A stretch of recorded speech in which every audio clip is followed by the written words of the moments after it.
नमस्कार, मैं हरे राम यादव किसान आंदोलन गाजीपुर बॉर्डर पर अभी उपस्थित हूँ। यहाँ पर अखिल भारतीय किसान मजदूर एक ऑफिस है और यहाँ पर कुछ नेता लोग बैठे हुए हैं। उनसे किसान आंदोलन के बारे में और मजदूर के बारे में कुछ बातचीत आप लोगों के सामने मैं करेंगे। यहाँ पर जो ये ऑफिस है, ये ऑफिस लग रहा है वामपंथ का है। वामपंथी के नेता लोग बैठे हुए हैं। यहाँ पे कुछ बात करना चाह रहा हूँ वामपंथियों से। ये ऑल इंडिया किसान मजदूर संगठन है, उसका लीडर भी यहाँ पर उपस्थित बैठे हुए हैं। इनसे मैं कुछ बात करना चाह रहा हूँ।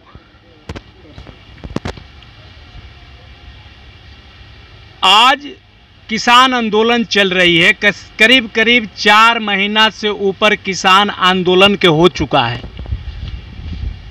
सरकार अभी तक बात किसान को नहीं मानी। दूसरी की बात एक और है कि आप एक मजदूर यूनियन से हैं, जो कि मजदूर यूनियन का जो श्रम जो इनकी जो श्रम कानून था, जो कि जो कहने का मतलब कि जो कानून था, इसको जो रद्द करके ये 4 कोड लाया है।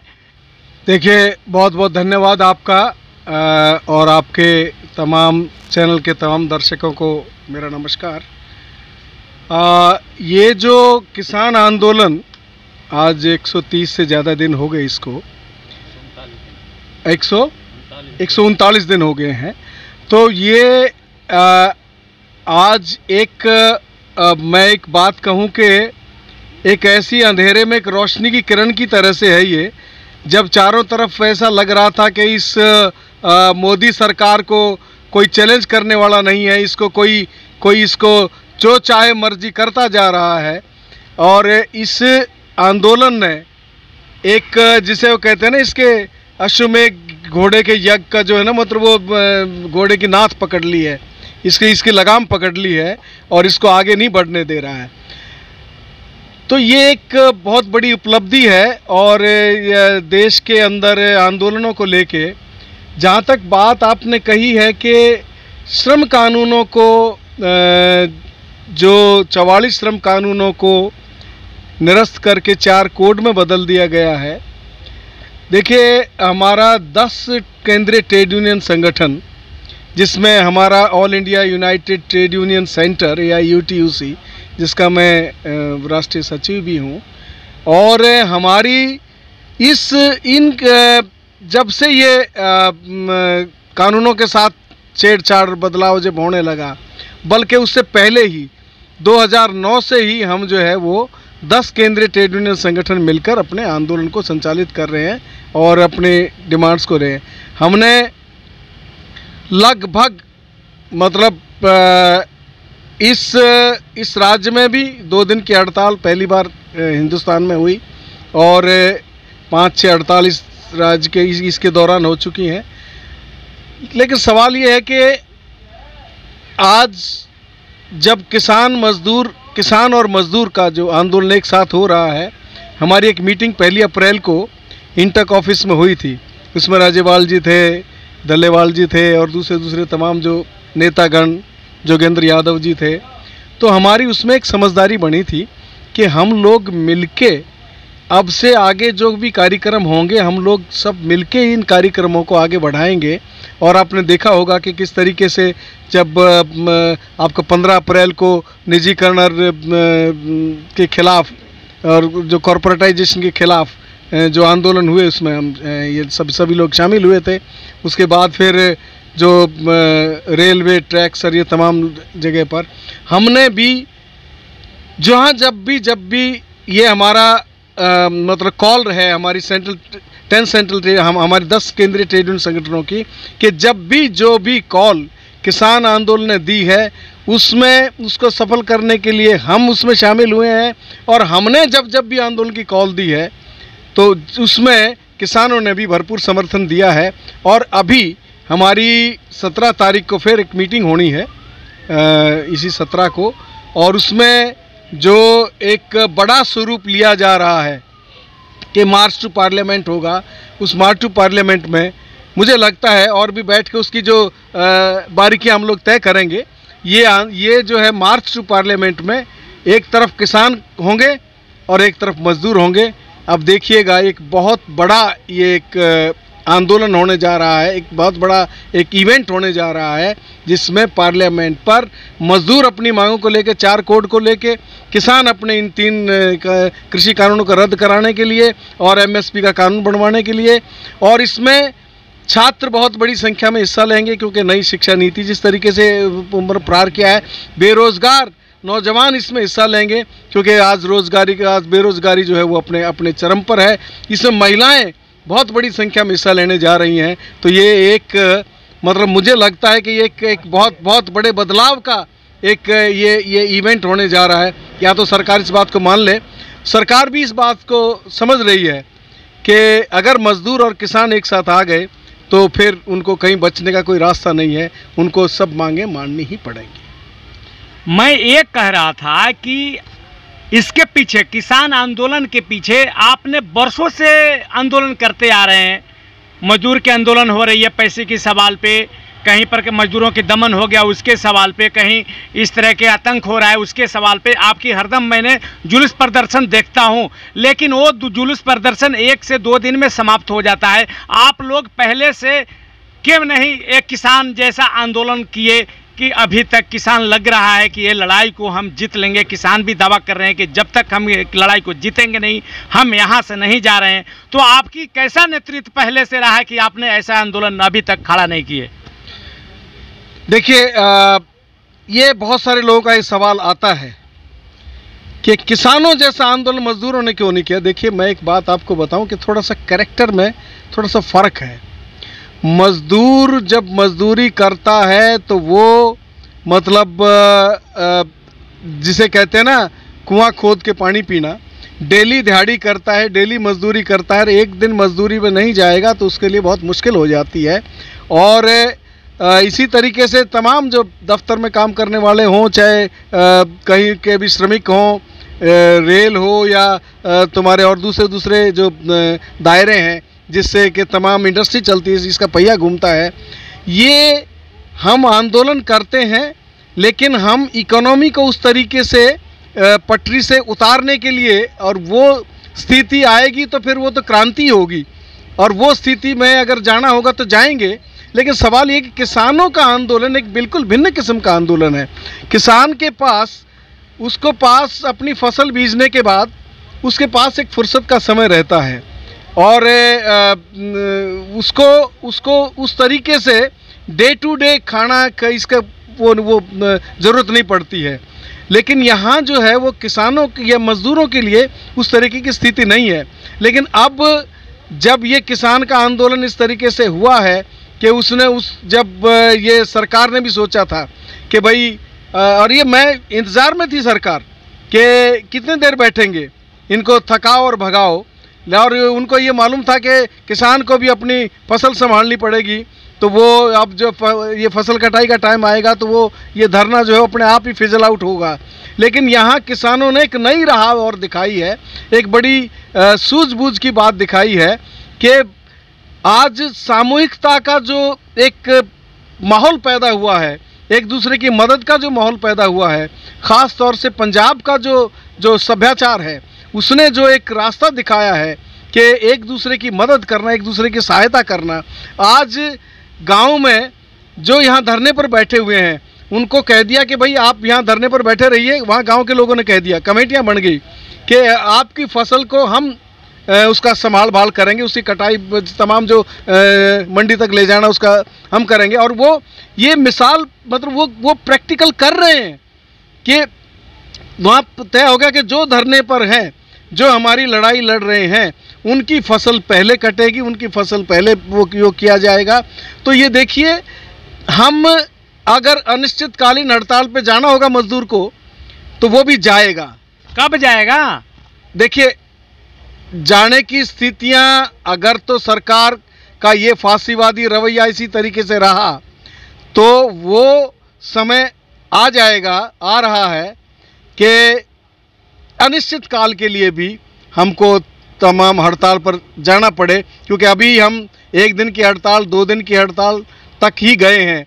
आज़ादी के बाद पहली बार 2 दिन की हड़ताल भी हुई और पूरे देश के अंदर हड़ताल इसको कामयाब करना, तो ये कब जाएगा, मैं इसके बारे में अगर आपको कहूँ कि वो परिस्थितियाँ ख़ास तौर से हमने देखा था कि पहली सरकारें भी कॉरपोरेट के लिए ही जीती थी, कॉरपोरेट के पूंजीपति के लिए ही काम करती थी, लेकिन इतनी नग्नता से और इस तरीके से देश को बेचने में नहीं लग गई थी। लेकिन आज जब घड़ा भर जाता है तो वो घड़ा अब भर रहा है, जो जिसे हम कहते हैं कि आज मजदूर को, किसान को आज दीवार से सटा दिया गया है। जब उसकी अस्तित्व पर आ गई है चोट, जब उसकी नौकरी छीनी जा रही है, देश को बेचा जा रहा है, तो वो स्थिति भी आ रही है मुझे लगता है। और अब ये अगर सरकार या तो इसको समझ गई या तो किसानों की बात मान ली। क्योंकि देखिए एक बात और आपको बताऊं मैं, राज्यपाल जी का ये हम सुन रहे थे बयान, उन्होंने बहुत बार इस बात को जिक्र किया है कि जब इनकी बातचीत हो रही थी, 11 दौर की जो बातचीत हुई, उस बातचीत में एक बार एक ये आया जब इनकी अमित शाह के साथ बातचीत हुई, कौन सी 6 थी या कौन सी तारीख थी, तो उसमें अमित शाह जब ये पूरे भारत बंद का जो वो था कॉल थी 8 तारीख क्या, तो उसमें उसी दिन शाम को अमित शाह भी था मीटिंग में, और उसने ये कहा कि आप जो है इन कानूनों को बिल्कुल इसमें इतनी संशोधन करा लो, इतनी संशोधन करा लो कि ये खाली डब्बा रह जाए, इसको ख़त्म कर दो, हम वापस लेने की मत कहो। तो उन्होंने, आप लोग संशोधन क्यों नहीं कर लेते हैं? तो वो मैं पहले ये बात कंप्लीट कर दूं। तो उन्होंने पूछा कि क्यों नहीं वापस लें, क्यों वापस लेने की बात ना करें। तो बोला कि आज अगर हम ये 3 बिल वापस ले लेते हैं तो फिर कल को जो है वो मजदूर आ जाएंगे, फिर जो है धारा 370 की बात आ जाएगी, फिर जो है बहुत सारे और जो कर रखे हैं। तब राज्यपाल जी ने कहा कि भाई तुम एक बारी गंगा नहा लो, एक बारी काम कर लो। तो ये सारा आक्रोश अब एक जगह एक केंद्र बिंदु बनता जा रहा है, ये किसान आंदोलन का सेंटर। और ये जो आपकी बात है, ये आंदोलन, ये सिर्फ सत्ता मतलब गवर्नमेंट परिवर्तन का आंदोलन नहीं, इस आंदोलन ने, आप मेरी बात को समझिए, इस आंदोलन ने व्यवस्था परिवर्तन की जमीन तैयार कर दी है, सामाजिक सोच पैदा कर दिया है। जो बातें हम सालों साल, मेरे 40 साल मेरे इस ज़िंदगी में बीत गए, मैं लोगों को, कितने लोगों को समझा पाया कि ये government of the people for the people by the people नहीं है, ये government of the corporate by the corporate for the corporate है। ये हम नहीं समझा पाए थे, लेकिन आज बच्चे बच्चे की ज़बान पर है, खुल के सामने आ गया है कि ये सरकार जो है वो कॉरपोरेट की सरकार है। हम जिसको भी चुन लें वो चुन के उनकी झोली में ही बैठ जाता है। और आज कोई मतलब सिर्फ पैसा खेलता है, एमएलए की मंडी लगती है, एमएलए बिकते हैं। तो मैं आपको ये सवाल का जवाब दे दूं। दूसरा जो सवाल आपने किया कि संशोधन क्यों नहीं मान लेते हो, संशोधन मानने का मतलब क्या है? संशोधन मानने का मतलब है कि वो जो आज संशोधन कर दिया, कानून रह गया, तो संशोधन तो दोबारा फिर और उसमें ला सकते हैं वो लोग, वो तो उनके ही हाथ में है। यहाँ इस कानून के बारे, इन 3 कानूनों के बारे में एक मूलभूत सवाल के बारे में तमाम पब्लिक को जानना चाहिए। बहुत बार ये रखा भी गया है। ये मूलभूत सवाल है कि तुम्हें जिस कानून बनाने का अख्तियार नहीं है संविधान में, संविधान जब तुम्हें ये इजाज़त नहीं देता कि कृषि जो है वो राज्यों का सब्जेक्ट है, उसमें केंद्र किस तरीके से कानून बना सकता है, ये एक संविधान विरोधी है, ये संविधान पर प्रहार है। अगर आज ये फेडरल सिस्टम पर जो चोट हो रही है, इसको अगर छोड़ दिया जाए तो फिर सब कुछ केंद्र के मुट्ठी में हो जाएगा, जो कि सरकार करने के लिए कोशिश कर रही है। ये जीएसटी क्या है? ये सेंट्रलाइजेशन ऑफ द मतलब टैक्सेशन है।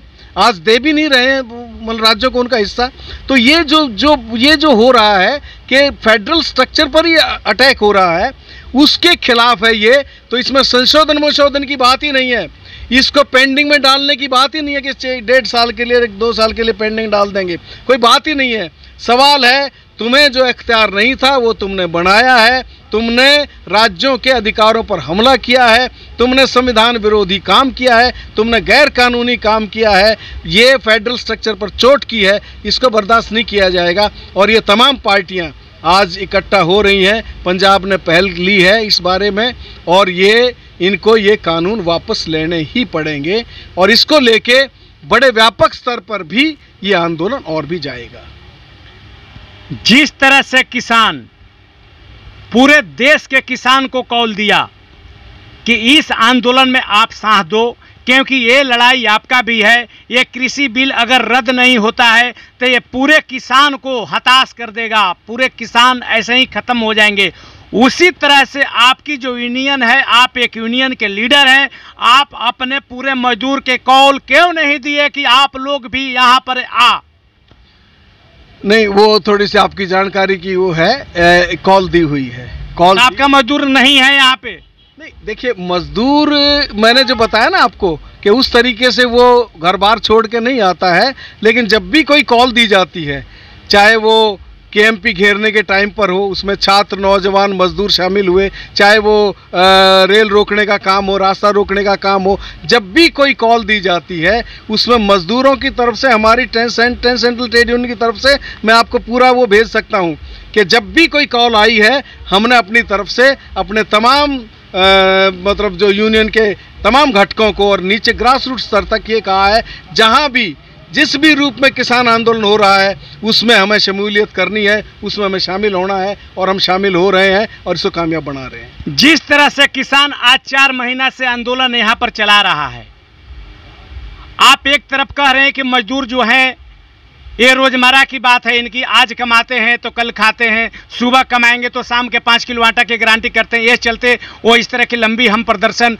चाहे लंबी आंदोलन नहीं कर सकते। अगर बाई द आपको आंदोलन 4 महीना अगर करना पड़ गया, किसान की तरह आपको इस तरह की एक्शन लेने पड़े, तो फिर आप क्या हाथ से ले आइएगा?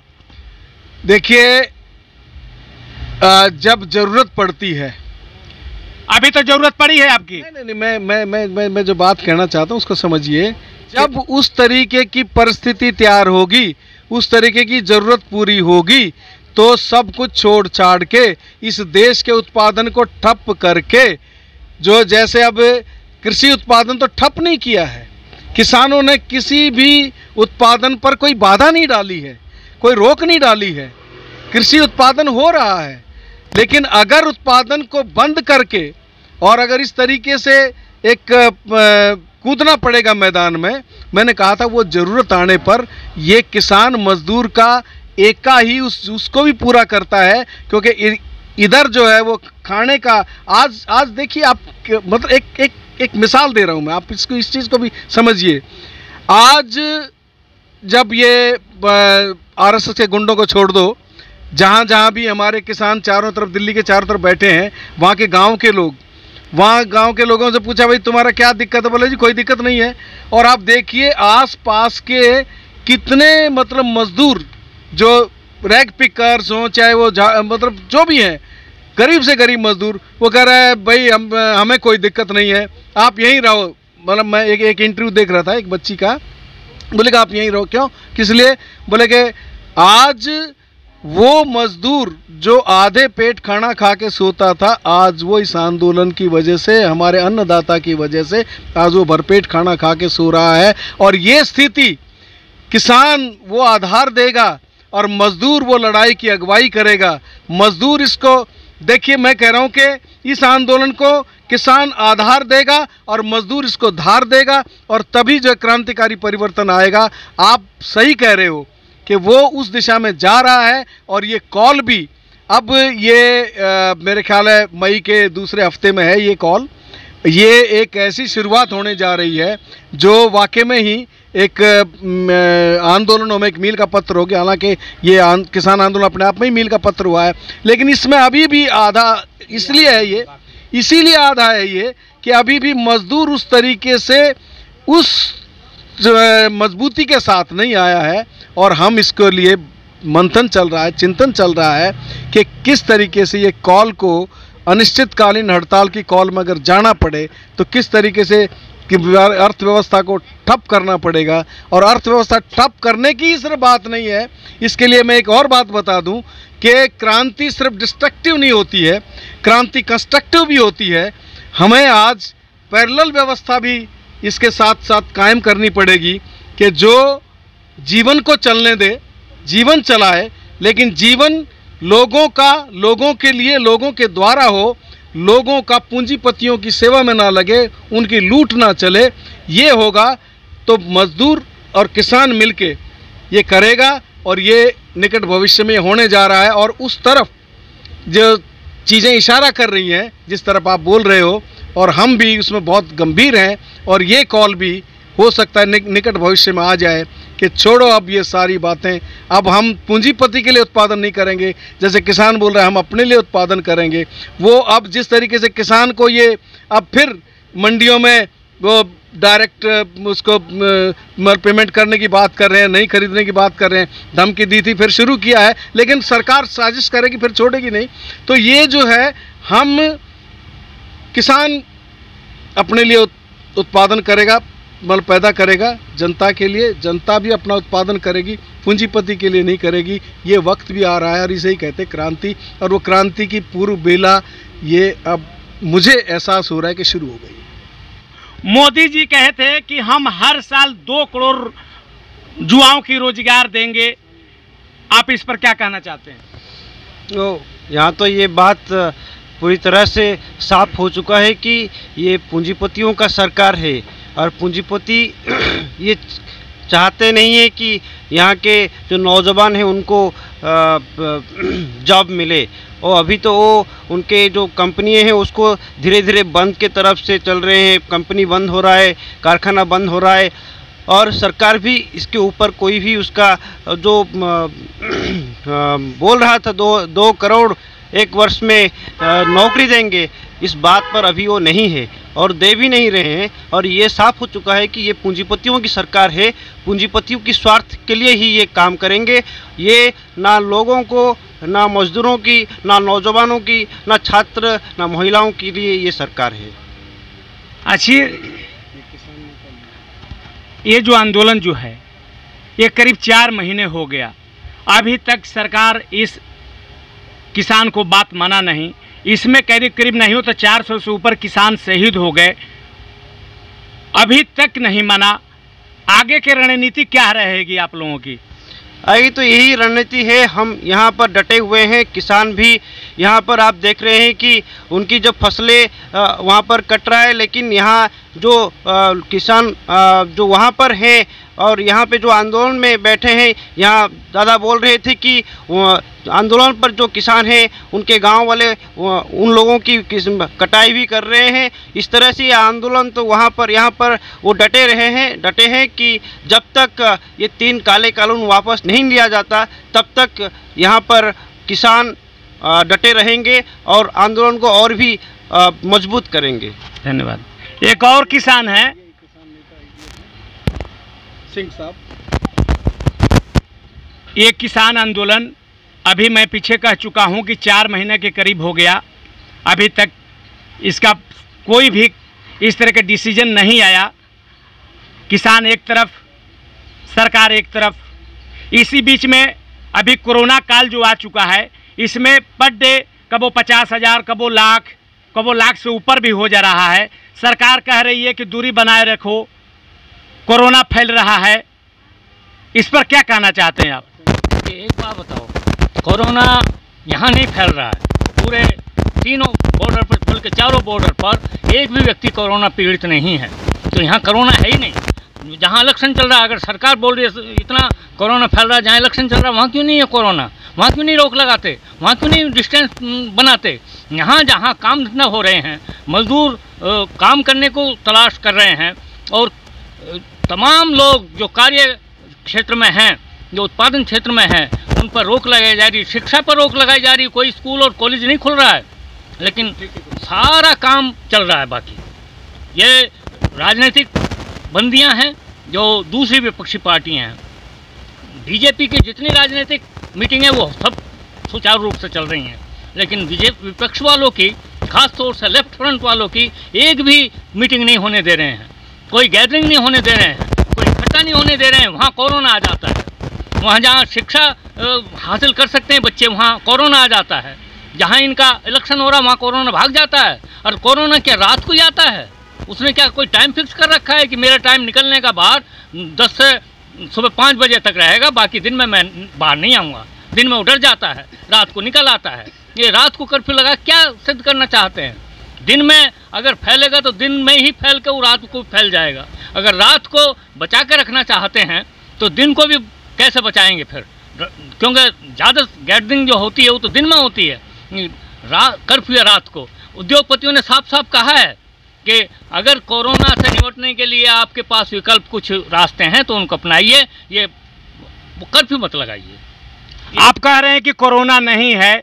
अगर एक कोरोना है तो केवल जो भी जहां किसान के आंदोलन चल रहा है, सिंधु बॉर्डर हो, टिकरी बॉर्डर हो, चाहे गाजीपुर बॉर्डर हो, लेकिन जहां 5 राज्य जो चुनाव चल रही है वहां पर इनकी कोरोना नहीं है, तो आखिर इतने आदमी क्यों मर रहे हैं कोरोना से?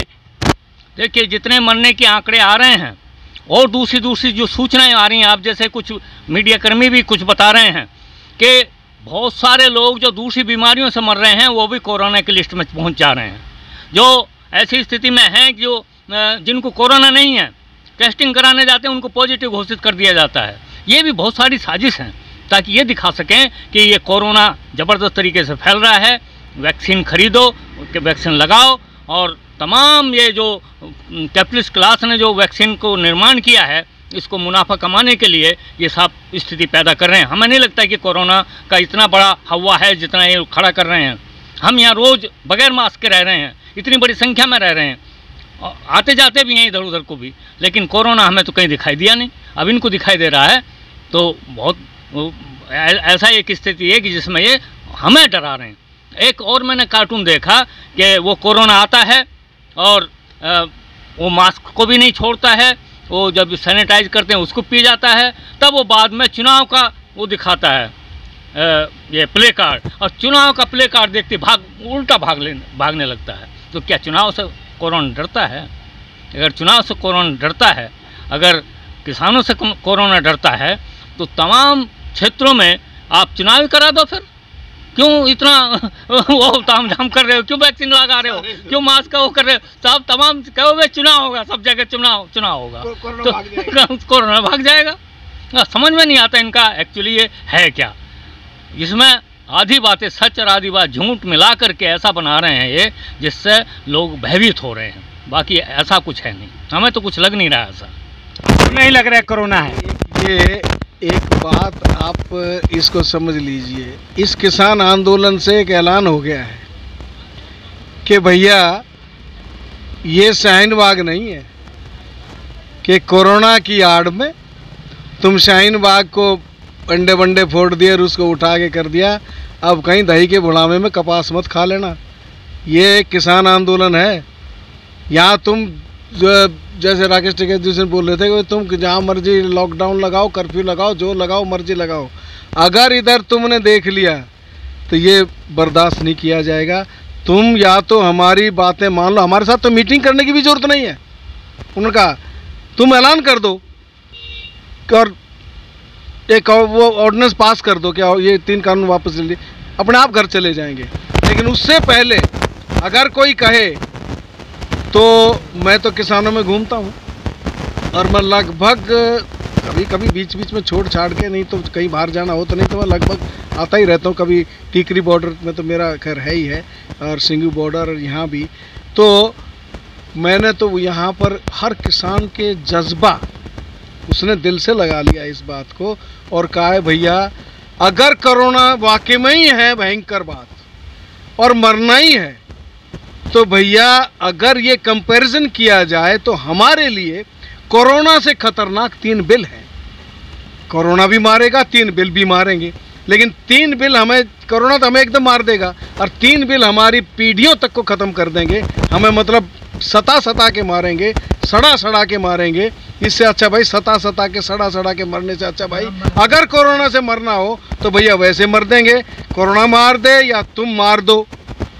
जाएंगे तो भैया या तो कानून वापस लोगे तभी घर वापसी होगी, नहीं तो वापसी नहीं होगी। अपने बात के माध्यम से पूरे देश के किसान मजदूर को क्या संदेश देना चाहते हैं? देखिए, किसान मजदूर को एक ही संदेश है सर, और हम तो खैर संदेश देने वाले कौन हैं, क्योंकि आप मजदूर के लीडर हैं। कि एक बात आज स्पष्ट तौर से समझ में आ गई है लोगों के, कि दो तरह की राजनीति है और दो तरह की ताकत है। एक राजनीति है चुनावी राजनीति और एक राजनीति आंदोलन की राजनीति। चुनावी राजनीति में वो कानून बनाने वालों को हम चुनते हैं और वो कानून पूंजीपति के हक में बनाते हैं, और आंदोलन की राजनीति है मेरा हक मुझे अगर नहीं मिलेगा तो मेरा हक 5 साल में एक बार वोट दे के नहीं मिलना, मेरे हक के लिए मुझे लड़ना ही होगा, सड़क पे आना ही होगा, हाँ, अगर मुझे अपनी मांग हासिल करनी है। दूसरी एक मेरी अपील है सबसे कि भैया दो ही बल है, जो ताकत के स्रोत दो ही, शक्ति के स्रोत दो हैं, एक है धन बल, एक है जन बल। आज धन बल हावी है, आज धन बल जो है वो तमाम चीज़ों को कंट्रोल कर रहा है, लेकिन हमें इसको पलट देना है, जनबल का राज कायम करना है, धन का राज नहीं, जन का राज कायम होगा, तभी जनतंत्र आएगा। ये जो धनतंत्र है, इस धनतंत्र को हटा के जो धन के बल पे चल रहा है, जन के बल पे जो चलेगा वो जनतंत्र लाना है, वही जनतंत्र होगा मेरे लिए। तो हमें आंदोलन के माध्यम से अपने चीज़ों को हासिल करना है, और आंदोलन के सामने, आंदोलन से ही मेरे जनप्रतिनिधि भी जो हों उनको भी मेरी ताकत एक है। आज मोदी और अमित शाह जो कह देते हैं वही उनकी गर्दन पकड़ी हुई है। किसी मेरे चुने प्रतिनिधि की मजाल उसके मुंह में जबान है, उसकी रीढ़ है नहीं है।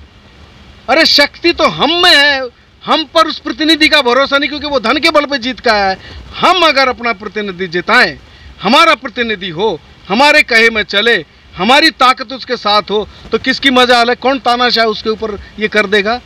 तो मेरा अपील ये है आपके माध्यम से कि हमें जनबल को पैदा करते हुए, और वो जनबल होता है संगठन, और संगठन होता है विचार से, और एक विचार को लेके जब हम एक नेतृत्व के तहत चलते हैं, और उसमें विचार क्या होता है, आपके माध्यम से एक बात मैं कह दूं कि विचार होता है, दो तरह के विचार आ रहे हैं समाज में। एक है मेरा भला हो जाए बाकी जाए भाड़ में, दूसरा विचार है सबके भले में ही मेरा भला है, सर्वदा भला, सबके भले में ही मेरा भला है। और सबके भले में मेरा भला है उसके लिए जो कुर्बानी दे सकता है कि भाई मैं सबके भले के लिए कुर्बानी के लिए तैयार हूँ, उस ऐसे नेतृत्व को जन्म देते हुए, उस नेतृत्व के तहत एक सबके भले में मेरा भले का विचार लेके चलते हुए जब हम संगठन बनाते हैं, जनबल तैयार करते हैं, तो धनबल को परास्त किया जा सकता है। नहीं तो भैया ये धनबल हमें खरीद रहा है, बेच रहा है, एमएलए एमपीओं को बेच रहा है, देश को बेच रहा है, जमीरों को बेच रहा है, मतलब हर माल बिकाऊ होगी, मंडी का माल बन गई है।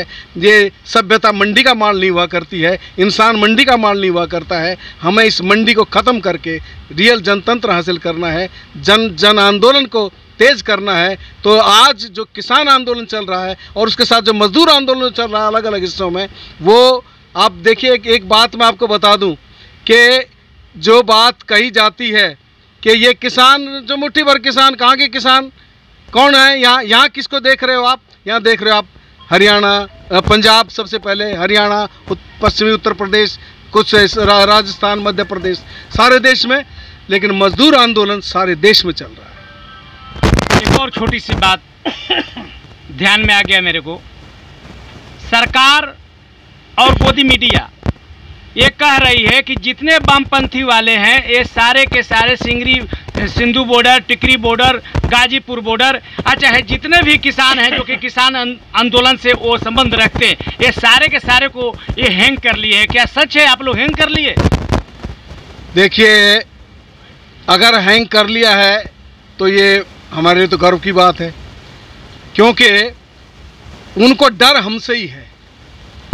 क्योंकि आज हिंदुत्व की फिलॉसफी को, अरे हिंदुत्व को मतलब गंदगी से गंदगी साफ नहीं की जा सकती। कोई सॉफ्ट हिंदुत्व करके, कोई ये करके, मतलब तुम उसको गंदगी को साफ नहीं कर सकते हो। कोई राजीव से क्या है वो क्या गांधी है, ये राहुल गांधी लगा हुआ है, इवन ममता दीदी लगी हुई है चंडी पाठ करने में, वो जनेऊ दिखाने में लगे हुए हैं। अरे तुम हिंदुत्व का मुकाबला ऐसे करोगे? आरएसएस को मालूम है कि विचारधारा के तौर पर वामपंथी विचारधारा ही उनके कब्र खोद रही है। और इस आंदोलन में भी ये जो आप सामाजिक सौहार्द देख रहे हो, सामाजिक जो एक दूसरे का भाईचारा देख रहे हो, और ये जो ये हमारे बड़े बड़े नेता जो वामपंथी भी नहीं है, वो कह रहे हैं कि हमारा देश जो है वो हमारे संविधान में भी है कि हमारा देश समाजवादी गणतंत्र, धर्मनिरपेक्ष समाजवादी गणतंत्र है। तो ये जो है, ये जो समाजवाद का चिंतन, एक दूसरे से सहयोग का चिंतन, इसमें वामपंथी विचारधारा इसमें नेचुरल तौर से, स्वाभाविक तौर से आएगी। कोई किसके लिए अलग से कोई पाठशाला में जाने की जरूरत नहीं है, और वो स्वाभाविक तौर से आ भी रही है। और हमें इस बात के लिए गर्व है, और इसी बात से उनको फिक्र है, और इसी बात से गोदी मीडिया और सरकार ये नैरेटिव खड़ा करने की कोशिश कर रही है। लेकिन ये जितना नैरेटिव खड़ा करने की कोशिश कर रही है, उतना ही और भी मजबूती हासिल होती जा रही है। धन्यवाद। इनको कहना है किसान लीडर हैं, और इनको कहना है कि देखिए हम यहाँ पर बैठे हैं और कृषि कानून जब तक वापस नहीं जाएगा हम लोग यहाँ से कहे कि मतलब कि हिलने वाले नहीं हैं। दूसर की एक और इसने बात बताए कि ज़रूरत के अनुसार यहाँ पर मजदूरों की मैं कॉल करेंगे। अगला महीना मई में इनकी कोई फंक्शन है दूसरी हफ्ते में, और ज़बरदस्त इसने कहे हैं कि उसमें हम अच्छा प्रदर्शन करेंगे। इसी बात के साथ कैमरामैन पंचम कुमार के साथ हरे राम यादव, गाजीपुर बॉर्डर।